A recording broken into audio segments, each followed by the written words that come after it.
Hi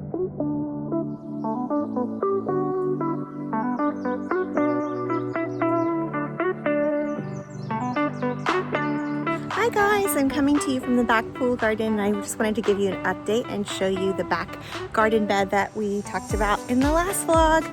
So as you guys know, last year we had put in a bunch of roses in the back. Some David Austin, some heirloom roses, and they're all just so beautiful, and I just put them in the grass, just in a little spot of their own. But the more I looked at it over the year, in the winter, I was like, I need to put a garden bed back there and put another, like a taller perennial garden in the back to sort of match this border that we have in the front by the wall. And I definitely wanted to soften the lines of that bed because basically we have this stone wall and it's very curvy and beautiful, and I wanted to sort of continue that curve up there. So we were up there a few times a couple weeks ago, and we basically put the hose down and got the shape right. We kind of went back and forth a few times over it, but this is the shape we settled on, and I'm going to turn you around and quickly give you a tour of which plants are which and what flowers we put in and a little bit about each of the trees.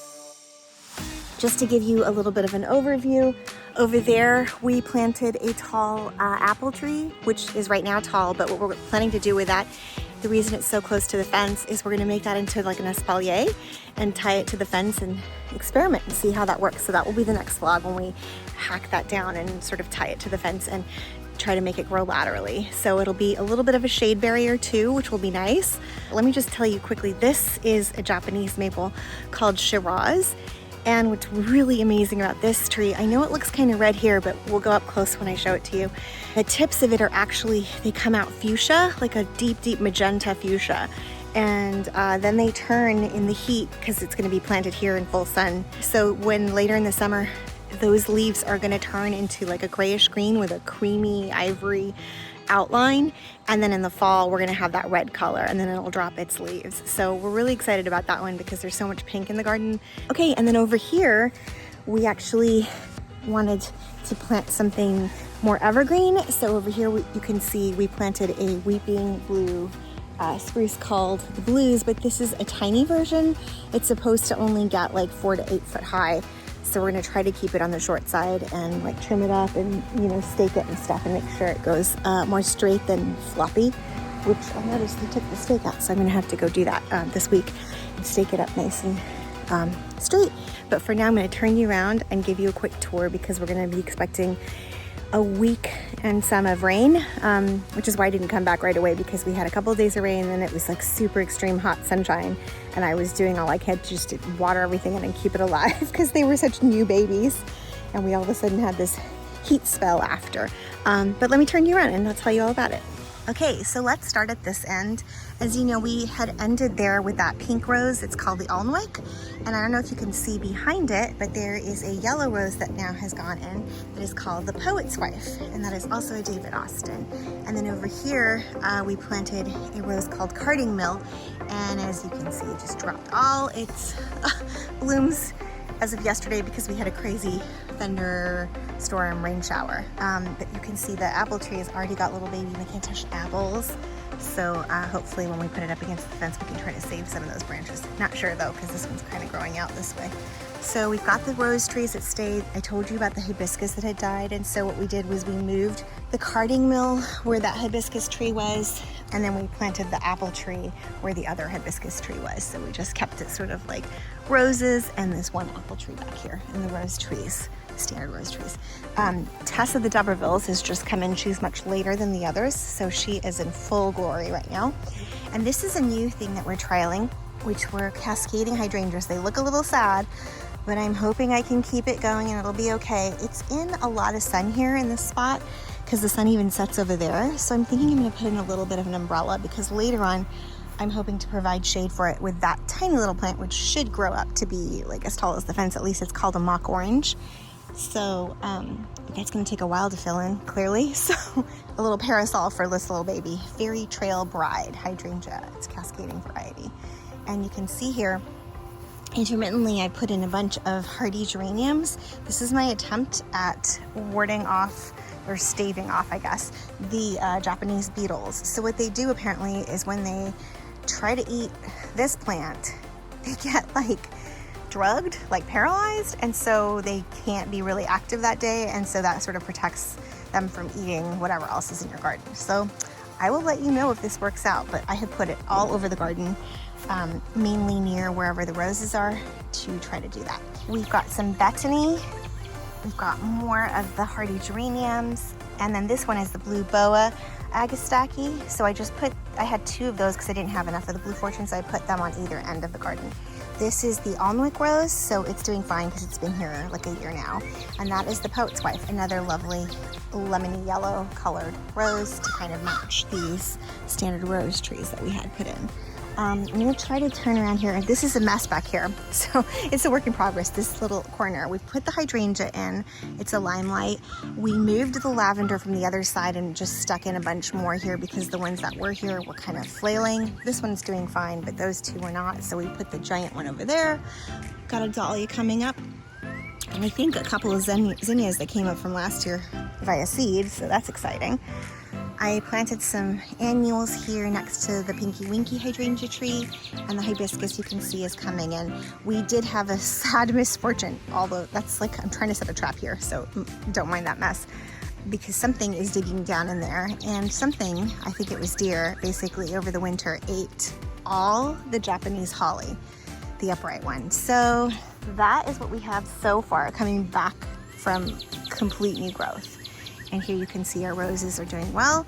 We did put, again, I put more hardy geraniums in the middle of where we had the veronicas in the little pots, and the hollyhock's doing really well down there too. We can see as we go this way, we have this tall perennial bed with everything a lot taller than what's here, although you can see the guara is getting pretty high. Oh, I Chelsea chopped the guara and the phlox on this side, so let's see, and the asters. So let's see if that makes a difference this year. Yeah, so we've got that going on. We did the hydrangeas back here to the betony. We left the snepida that was here and the verbena. And then this, we moved from that hillside. I'll show you on the other end. We had a bunch of low growing things, so we put them all in the front here. This Supertunia Vista, I think, bubblegum. This grass, if you remember, this was curved this way. And so we ended up filling it in and curving it that way. And we filled it back in with the turf that we had taken out in other spots. So got more agastaki. Liatris way back there is hiding. I called him Cary Grant. He wasn't doing so well. He was in a pot, so I took him out of the pot and put him here. He wasn't getting adequate drainage in the pot. So that's a Caryopteris. And I suppose it'll just be an annual, but hopefully it'll bush out and become a big thing. I have a sinking feeling that the bunnies might be eating it, but you know, they need food too. This is the deep purple rockin' salvia. So I'm trying a couple of those out here. And then this back here, we're trying out the candy pink nepeta instead of the blue nepeta like that one. Walker's Low.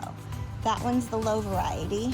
Or no, actually, you know what? That is cat's pajamas. It's more of like a lavendery purple, but I just moved those to the front border, as many as I could, except for that and one more on the other side. And then I planted these pink variety here, so it would be more of like a pink back here. So this lavender we kept. This is Meadow Rue, which is a thalictrum. Cotton Candy is the variety, and I have 1, 2, somewhere I had a third. I'll have to find it now. I know I had 3. And then these are more the petunias, Super Vista. We've got a cactus dahlia there. I just like the color, so after Dad had that one. And this is the Princess Alexandra of Kent. I did have some Angelonia that I just stuck in, more annuals. Have some more iris that I put here in the corner, some more agastaki and phlox. Again, the opalescent and more verbena. This is a hardy geranium. That one looks a bit fried. I don't know, I'm gonna have to see what to do about that. We did try to save some of the daffodils and tulips and stuck them in there, so they're just waiting to die over, but like I just wanted them somewhere in the garden. More geranium. Here we've got the young Lycidas, but I like to call it Lycidius, as we know. I know it's Lycidas, but still. Blue Fortune Agastaki again, more varieties of irises, and I have like one that's the French can, one is Wine and Roses, and one is like, oh, I cannot think of the name, I'll write it in the caption, but it's more of like the regular variety where it's like got the creams and the blues. If you can see here, I have sprayed this with neem, but see that black and white thing? I think it's the beginnings of an awful Japanese beetle, so I'm gonna have to spray again before the rain here. We've got some more living large salvia. Bethany. This is the Karl Lagerfeld rose.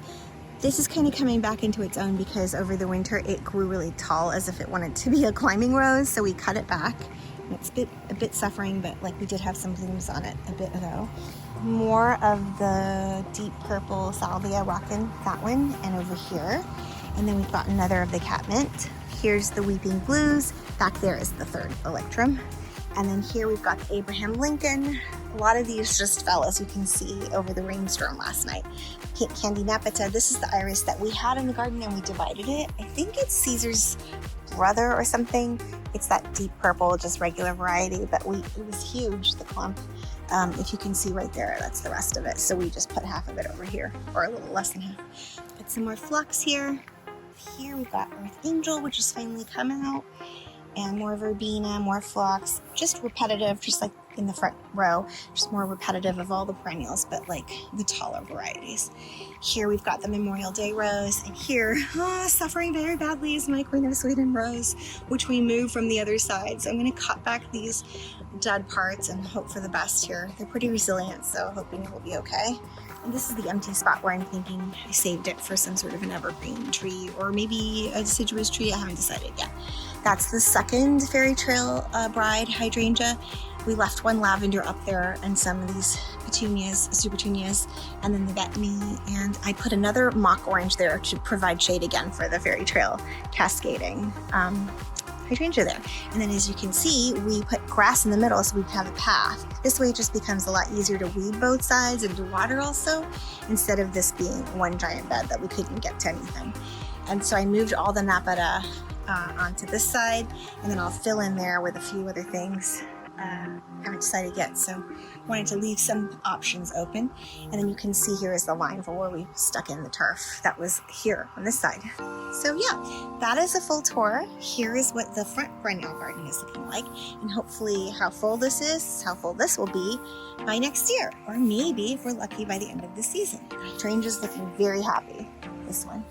So you can see everything is getting nice and tall, the phlox and the blue Fortune Agastaki, really enjoying life. The rose art is in sheer happiness, sheer bliss right now.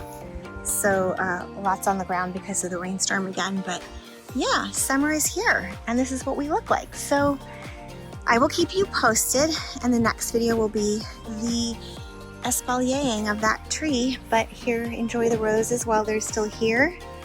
And we hopefully wait for the second flush and pray that the Japanese beetles will not devour my second flush of roses. Okay, so that's the update. Thanks for coming along, and this journey has been so much fun. I just enjoy gardening so much. I love that perennial look of the English cottage sort of garden, and the tall wavy with the bright colors, actually soft colors, I would say, pink, blues, and a little bit of lemons. And yeah, thank you for enjoying it with me, and I hope that it inspires you to plant something, whether it's a vegetable or an herb garden or trees or plants or flowers. Do what makes you happy, and you know, nature is just so healing, and it's so much fun to like tend to the garden, or even pots like I used to have on my old balcony. So hopefully that will inspire you, and thank you again for coming along, and I'll see you next time. Bye from Garden Tourists.